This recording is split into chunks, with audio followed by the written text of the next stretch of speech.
રણમાં લોહી રેડ્યું અમે, રાખી ધર્મની શાન, પાળિયા આજ પૂછે ક્યાં ગયા મારા સંતાન।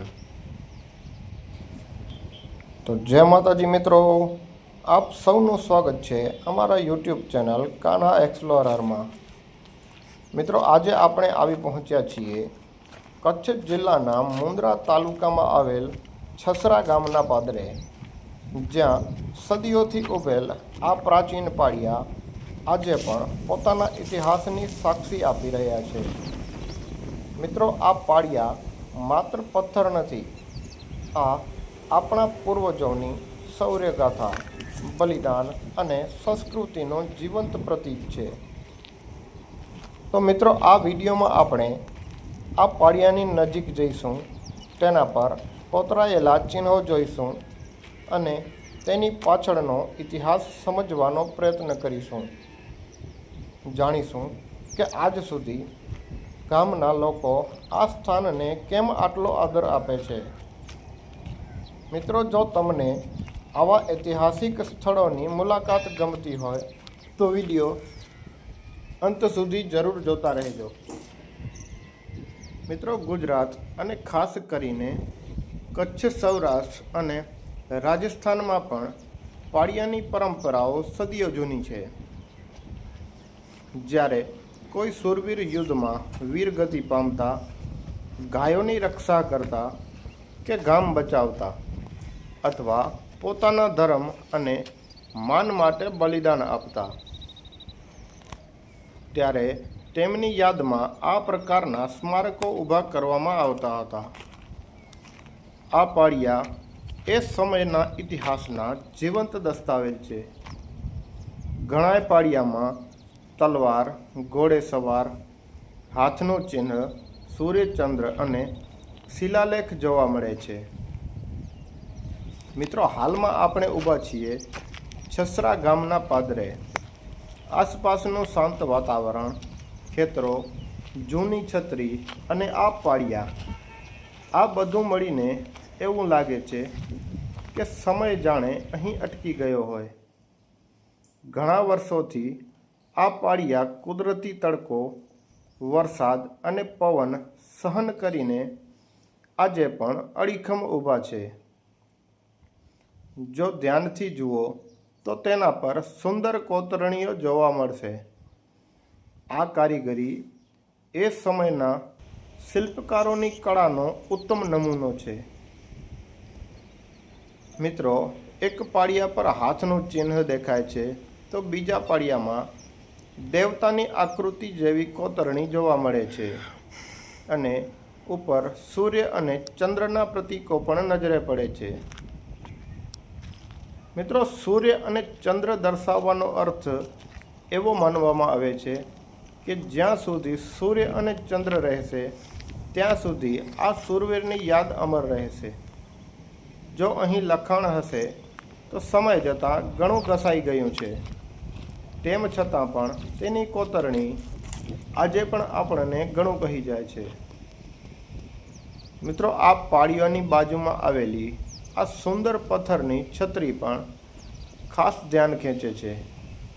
જૂના સમયમાં આવી છત્રીઓ કોઈ પ્રતિષ્ઠિત વ્યક્તિ, રાજવી, સંત અથવા વીર પુરુષની સ્મૃતિમાં બનાવવામાં આવતી હતી। તેની કોતરણી અને સ્થાપત્ય આજે પણ જોવાલાયક છે। આવા સ્મારકો આપણને બતાવે છે કે આપણા પૂર્વજો માત્ર બહાદુર જ નહોતા, પરંતુ કલા અને સ્થાપત્યમાં પણ આગળ હતા। મિત્રો, આવા ઐતિહાસિક સ્થળો ધીમે ધીમે નષ્ટ થઈ રહ્યા છે। જો આપણે જ તેમની સંભાળ નહીં રાખીએ તો આવનારી પેઢી આ વારસાથી અજાણ રહી જશે। આપણું સૌનું કર્તવ્ય છે કે આવા સ્થળોને સ્વચ્છ રાખીએ, કોઈ પણ પ્રકારનું નુકસાન ન પહોંચાડીએ અને આપણા બાળકોને પણ આ વારસાની જાણકારી આપીએ। મિત્રો, આ પાળિયાઓની કોતરણીઓ ઉપર સિંદૂર ચોપડેલું જોઈ એવું લાગી રહ્યું છે કે આમના સંતાનો હજી પણ તેમની સાર સંભાળ રાખી રહ્યા છે। પણ હમણાં થોડાક સમયથી કોઈ આવેલ નથી લાગતું. તેથી જ એની ચારે બાજુએ કાંટા અને ઘાસ ઉગી આવેલું છે. તો મિત્રો, આ પાળિયા કોના છે અને ક્યારે થઈ ગયા છે, એમનો ઇતિહાસ તમને ખબર હોય તો કોમેન્ટમાં જરૂરથી જણાવજો, જેથી કરીને બીજા લોકોને પણ ખબર પડે કે આમનો ઇતિહાસ શું છે અને ક્યારે થઈ ગયા છે.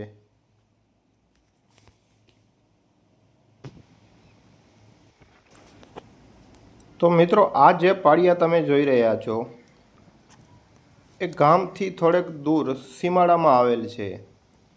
મિત્રો, એક સાથે 6 લાંબા પાળિયા આવેલા છે. સ્થાનિક લોકોના જણાવ્યા અનુસાર આ 6 પાળિયા કાઠી વીરોના છે અને એવું માનવામાં આવે છે કે આ વીરોએ પોતાના શૌર્ય અને બલિદાનથી ઇતિહાસમાં સ્થાન મેળવ્યું હતું અને તેમની યાદમાં આ પાળિયાઓ ઊભા કરવામાં આવ્યા હતા. આ પાળિયાઓની વિશેષતા એ છે કે તેઓ એક જ જગ્યાએ સમૂહમાં ઊભેલા છે, જે દર્શાવે છે કે કદાચ આ વીરો એક જ ઘટના અથવા યુદ્ધ સાથે જોડાયેલા છે. જોકે આ અંગે વધુ ઐતિહાસિક સંશોધનની જરૂર છે.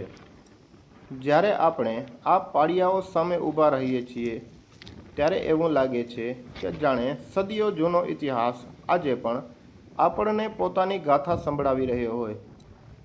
મિત્રો, જો આવા ઐતિહાસિક વારસાનું જતન નહીં કરીએ તો આવનારી પેઢી આ અમૂલ્ય ધરોહરથી વંચિત રહી જશે.